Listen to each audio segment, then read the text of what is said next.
경찰이 조금 전 빅뱅의 전 멤버 승리에 대해서 성매매 알선과 특가법상 횡령 혐의 등으로 구속영장을 전격 신청했습니다. 네, 한편 1,000억 원대 외화를 해외로 밀반출한 일당이 붙잡혔습니다.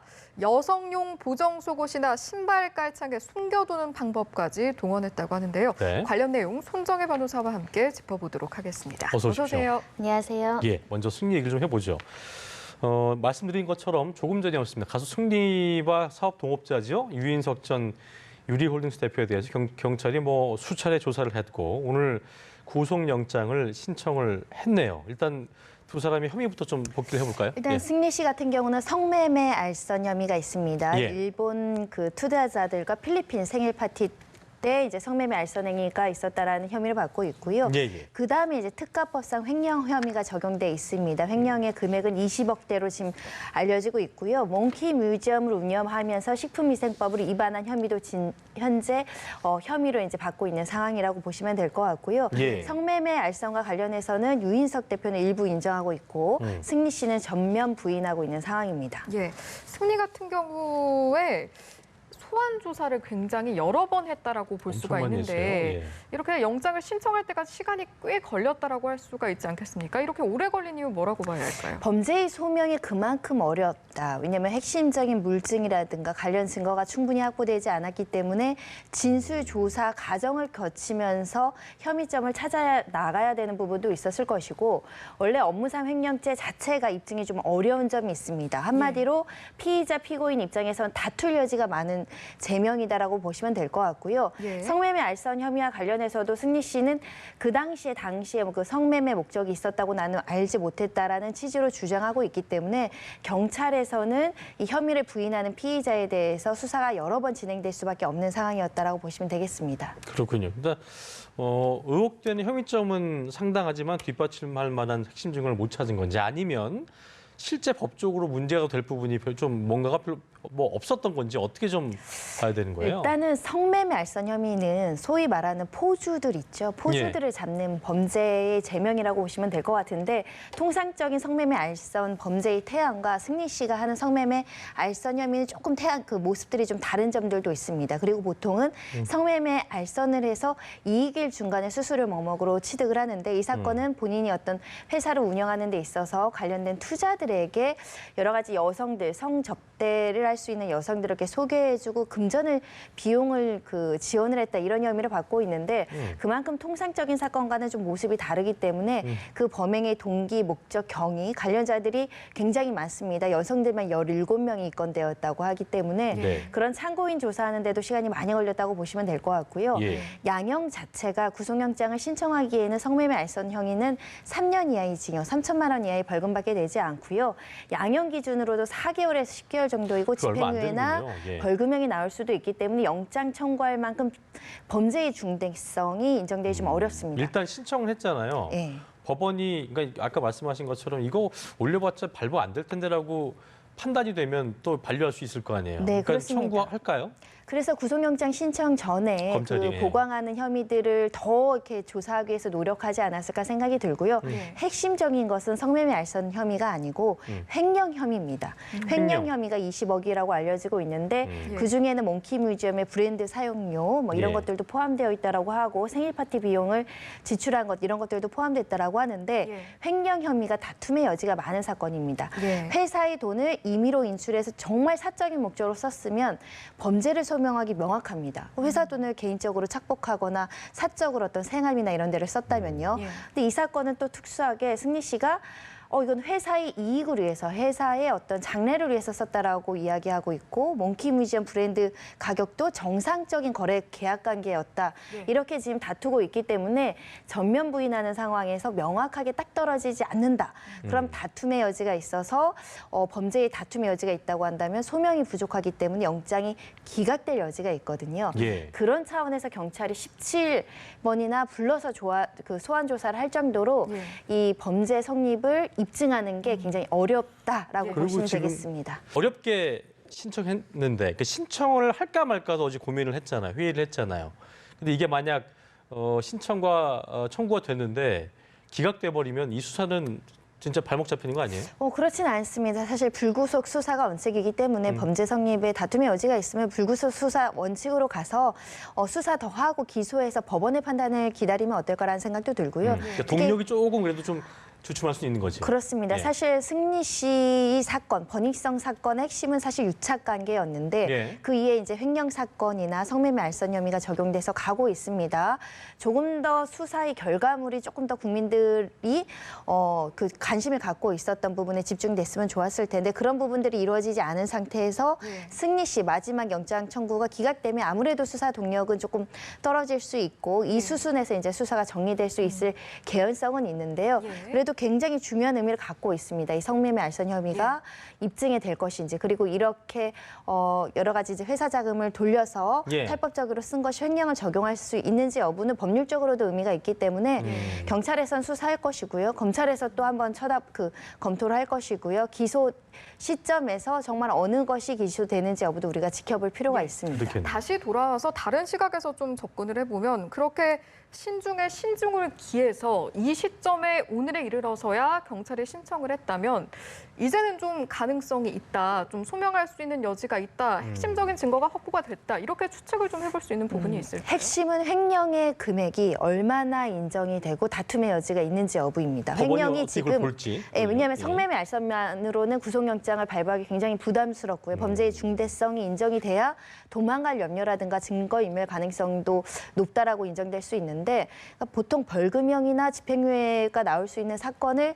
구속 수사하기는 좀 부담스러운 측면이 있습니다.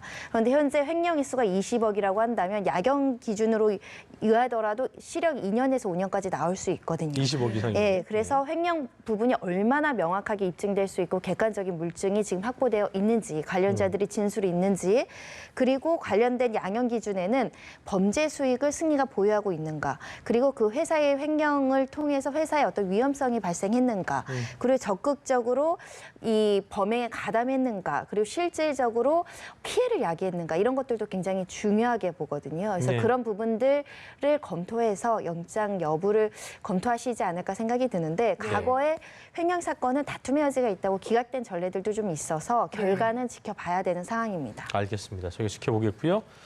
자, 그리고 그 미성년자 출입 사건 무마 대가로 뇌물 수수한 혐의를 받고 있는 광수대 소속 경위 A 씨에 대한 구속 전 피의자 신문이 진행이 됐죠. 물론 B 씨는 이제 검찰이 반려를 했고 A 씨만 이제 청구가 된 건데 어떤 혐의를 좀 받고 있는 거예요?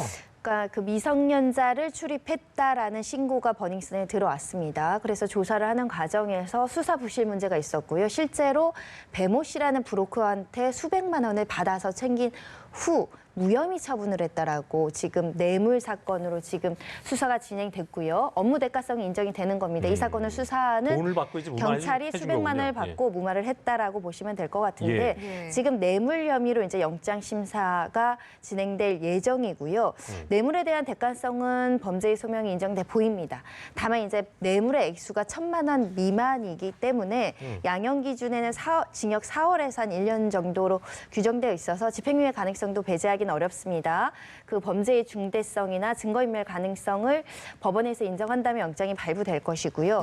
아니면 자백하고 반성하고 있고 뭐 필요한 수사가 다 이루어졌다라고 한다면 영장이 기각될 여지도 있는데 어찌 됐든 사회적으로는 굉장히 중대한 이거 사건입니다. 진짜 뭐 영화에서 보는 얘기잖아요. 돈을 받고 현직 경찰관이 브로커를 통해서 유죄로 해야 될 걸 무혐의를 했다라는 너무나 것은 노골적인 행위잖아요. 굉장히 사회의 신뢰를 저하시킬 수 있는 범죄이기 때문에 엄중한 사법적 판단이 필요하지 않을까 생각이 듭니다. 실제로 구속으로 이어질지는 지켜봐야겠습니다만 그래도 경찰 유착 수사를 통해서 구속되는 첫 사례가 만약에 구속이 된다면 첫 사례가 되는 거기 때문에 의미가 있을 수도 있는 상황인데 사실 그동안 유착 수사에 있어서는 진행이 좀 더디다 이런 비판이 많지 버닝썬 때도 굉장히 않았겠습니까? 얘기가 불거지기만 하고 뭐 나온 게 없어갖고. 사실 주장과 의혹과 목격담들은 굉장히 많습니다. 더군다나 버닝썬이 그렇게 많은 범죄의 온상과 성범죄와 마약이나 이런 의혹이 있었는데 제대로 처벌받지 않았다라는 점에 있어서도 국민들은 뭔가 더 유착관계가 있을 개연성이 많은데 신고가 접수되면 경찰들이 버닝성 안으로도 들어가지 않았다. 이것만 봐도 부실 수사 의혹이 충분히 제기될 수 있거든요. 예. 그렇죠. 네, 현재 지금 본격적으로 수사와 구속영장이 신청되는 사람은 앞서 본 그 클럽 미성년자 출입 무마 사건이기 때문에 예. 조금 더 철저한 수사가 필요한데 오랜 기간 수사가 이루어졌습니다. 많은 인력이 동원됐는데요. 별다른 혐의점을 찾지 못해서 용두사미로 끝날 개연성이 현재는 굉장히 높아졌습니다. 그렇네요. 어쨌든 좀 발본색원이 돼야 될 거고요. 자, 주제를 좀 바꿔보겠습니다. 보정 속옷, 뭐 신발 깔창에다가 이제 돈을 숨겨왔는데 이게 웃긴 게 뭐냐면 2년 동안 200회 넘게 밀반출을 했는데 공항에서 한 번도 적발이 안 됐대요. 이게 가능할 수 있는 거예요? 그러니까 수백 번을 범죄를 했는데 한 번도 적발되지 않았다라는 것은 공항 검색대의 시스템을 점검할 필요가 있다라고 지적할 수 있습니다. 그런데 우리가 보통 공항 검색대를 통과하거나 했을 때는 보통 위험한 물질 있죠. 무슨 가스라든지 흉기라든가 액체류나 이런 것들은 검토를 하지만 몸을 샅샅이 일일이 수색하진 않거든요. 예. 그럼 지폐 형식으로 몸속에 보정 속옷이나 깔창에 숨겨 있는 것을 찾아내려면 결국은 사람의 몸을 좀 만져서 찾아내야 되는데 또 그렇게 뭐 또 일일이 수색하면 인권 침해 논란도 있는 상황이어서 사실 지폐 같은 건 걸리지는 않죠. 그 돈은 걸리지 않죠. 네, 그렇습니다. 그게요? 그 공항 검색 때는 보통 금속 탐지기잖아요. 그런 부분들을 걸러내기 때문에 지폐가 잘 걸리지 맞아요. 않는다라고 보시면 돼서 육안상으로는 확인이 어렵고 신체 수색 과정에서는 적발할 수 있지만 예. 또 일일이 수색을 안 하는 시스템에 문제가 있기 때문에 네. 지금 이렇게 1,000억 원대나 수백 회에 걸쳐서 한 번에 나갈 때 뭐 4억 원가량을 몸에 숨겨서 나갈 정도라고 합니다. 그래서 이렇게 많은 외압 밀반출이 일어나서 예. 조금 집중적으로 단속할 필요도 있고 특히 특별한 목적 없이 이렇게 해외에 자주 나가는 사람들에 대해서는 조금 더 정보를 공유할 필요도 있다는 생각도 듭니다. 예, 그렇습니다. 그래서 결국 밀반출한 이 돈이 어디서 흘러 들어왔나를 봤더니 필리핀에서 한국인을 대상으로 도박장을 운영하면서 벌어들인 돈, 바로 검은 그 돈이죠. 출처였다고 하더라고요. 일단은 그 도박장을 운영한 A씨는 물론일 거고 그곳에서 도박을 한 한국인들도 처벌의 대상이 될까요? 그러니까 한국인들이 외국에서 도박할 때 원전 도박이라고 하잖아요. 원전 도박도 다 도박죄로 처벌됩니다. 일시오락이 아니라 그 규모의 판돈이나 이런 것들이 예. 오락의 정도를 넘어서 사행성이 짙다 그러면 도박죄로 그게 규정이 입건해서 있어요? 금액 규정이? 금액은 없습니다. 그 없어요? 사람의 개인적인 어떤 소득이라든가 지위라든가 이런 걸 종합해서 판단할 여지가 있는데 네. 일단 1,000억 원대의 외화가 반출됐다라는 것은 통상적으로 이야기하는 일시오락의 수준을 넘었다라고 보셔야 될 것 같습니다. 더군다나 네. 그 과정에서 환치기, 외국한 관리법 위반이라든가 재산 국외 도피 중대한 범죄입니다. 이게 성립되면서까지 이 외화가 발출되고 그 돈으로 도박 자금을 썼다는 것은 예. 이 도박 개장죄도 마찬가지지만 거기에 참여했던 사람들도 오락의 정도를 벗어났다라고 판단하는 게 합리적이지 않을까 생각이 그럼 듭니다. 처벌 수위는 어느 정도가 될까요? 일단은 도박 개장죄도 성립하고요. 외국한 관리법도 적용이 되는데 가장 중대한 범죄는 재산국외 도피죄입니다. 지금 1,000억 원대라고 한다면요. 엄청난 거잖아요, 이거. 50억 이상이면 무기징역 10년 이상의 징역으로 법정형이 규정되어 있어서 지금 이 주범들은 대부분은 지금 구속 수사를 받고 있는 상황입니다. 그만큼 범죄가 중대하다고 보시면 되겠습니다. 어쨌든 그건 없을까요? 또 뭐 워낙 유치한 얘기가 많이 나오기 때문에 아까 시스템도 얘기했었습니다만 이게 큰 돈이기 때문에 그런 부분도 좀 자세히 살펴봐야 될 것 같아요. 네, 그렇습니다. 돈의 흐름이나 이런 것들도 잘 살펴볼 필요가 있는 것이고요. 이 필리핀에서 왜 그러면 이렇게 환치기나 이렇게 밀반출을 했느냐. 필리핀 현지에서 원화를 바꾸기 어렵기 때문에 유로화나 달러로 바꿔서 나갔다라는 것이거든요. 그렇군요. 그럼 집중적으로 달러나 유로화를 매입하는 사람들에 대해서도 사실은 수사당국에서는 계속 추적을 할 필요성이 있고요. 그것이 또 외화 반출로 이루어지면 우리 국고 손실이기 때문에 맞습니다. 그 부분도 좀 잘 관리 점검을 해야 되지 않을까 생각이 듭니다. 알겠습니다. 알겠습니다. 오늘 말씀은 여기까지 듣도록 하겠습니다. 오늘은 두 가지 이슈들 손정혜 변호사와 함께했습니다. 말씀 고맙습니다. 고맙습니다.